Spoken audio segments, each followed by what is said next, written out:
one family. Like to go to Turkey again? Oh yes, definitely. Would you be willing to suggest your friends to go? Oh yes, definitely. I have done so. I've said so to a number of people. If they get an opportunity to do that, to please do. It is amazing, though, how many people I know who have been to Turkey. It just surprised me. I didn't really realize how popular a travel. I knew it was, but I didn't realize how many people have been there. The second section is going to be about Fethullah schools. Yes. Have you heard about Fethullah Gulen before? Well, I only heard about him through my contacts with the IID. I don't believe I had heard of him before. It's possible. He's so well published.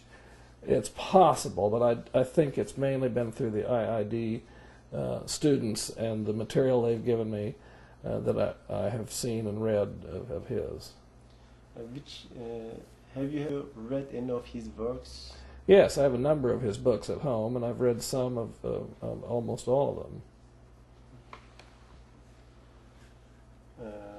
A lot of people from business owners, like big business owners, to small business owners, like little grocery store owners, from students to teachers. There are a lot of people supporting Gulen movement at schools. And I remember that when I was student at university, there was a school in Azerbaijan needs to be established, and they need new buildings, and like we were 30 students in our university, that we just make a towel, and one side is like Azerbaijan flag, the other side is like Turkish flag, and we were trying to sell for the school which is going to be established in there. So from the little basic like students till like people who has big business, there are a lot of people encouraging and supporting Fethullah Gulen and his schools. Yes. So what do you think in that perspective? What do you think about this? The support is coming from the base. I think that the support is very loyal, very motivated. I noticed that. These are people who are deeply committed to the project, the ideals of it. That I noticed. I noticed the depth and strength of their commitment. I met many of the contributors and supporters, as you know.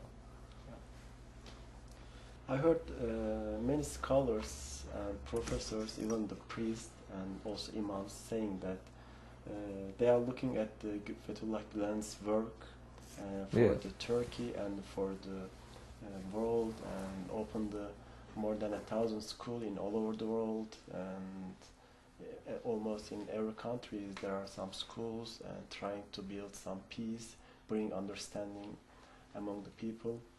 When they look at this work, they come to count his name among the peace heroes. Yes, we've used that. And we had some conferences like called Peace Heroes here, and you joined that conference. Yes. And I heard some people saying that Fethullah Gulen, because of this work, needs to be rewarded with Nobel Peace Prize. Could be. What do you think about this? He would be a better candidate than some of the ones they've given it to, in my opinion. I would support that, definitely. I'm surprised he has never been nominated. There's a nomination process. Unfortunately, the Nobel Prize has been sometimes used politically. And peace, the concept of peace is, we've discussed this, and we discussed it at the conference. The concept of peace is one that needs to be understood and defined. I remember one time I was asked to participate in a Catholic peace conference in Jefferson City, and I told the priest who called me, Well, I said, Father, you know, there are some of us who don't believe that peace is just the absence of war. It's not a negative thing, but it's a positive thing, the presence.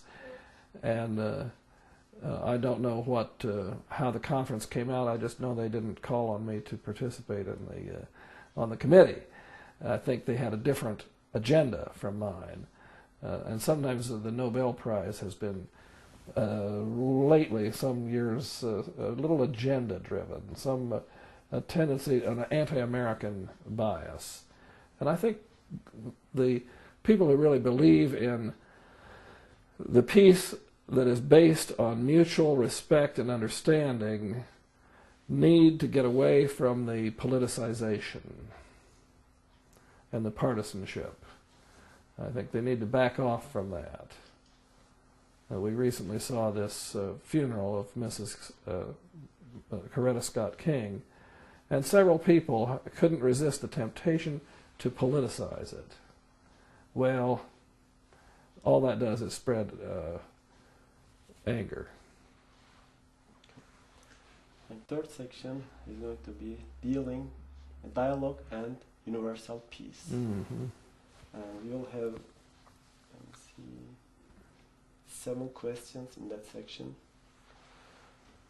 What are the main reasons that cause prejudice across cultures?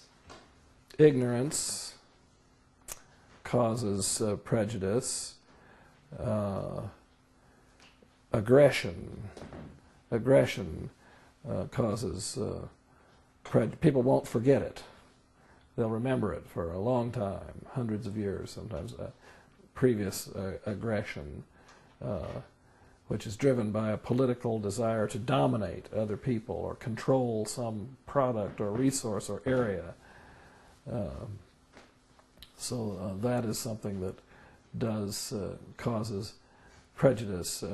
The prejudice is an unwillingness to learn about the other, but rather prejudging based on propaganda, based on information that may have been given to you, a lack of willingness to learn, and that comes from the fact, my opinion, that truth is not necessarily believed in. We define our own truth. We choose our own truth. We form our own truth, instead of there being an actual discoverable truth. I find even scientists, modern scientists, falling into this idea. Yet science itself is based on the idea of truth that can be discovered by effort, by study, by discipline, by experimentation. So you only look for something that you think exists. If you don't think there's such a thing as truth, you won't look for it. Do you think that 9/11 caused some prejudice in Christian side? Well, the West is not Christian. The West is not a Christian culture. The West is not a Christian culture. It's a largely secular culture in which Christianity is probably the single largest religion. But it is not correct to call the West Christian. I am a Christian, but many of the people I work with know, especially in the academic community, it would be almost, you couldn't call them Christian. They are formed a little bit in their manners and language and morals and literature and so forth by their Christian heritage or past, or Judeo-Christian, I might say, but they really are not Christian. Among Christian people, the 9/11 tragedy was seen as just the latest chapter in a long, unfortunate history between the Christians and the Muslims. And most of them said, oh, here it goes again. It's been going on for 1,000 years, and here it goes again. But I don't think they were surprised. They were horrified. But on the secular side, the secular world, they're not accustomed to dealing with anything like that. To them, this was a real shock.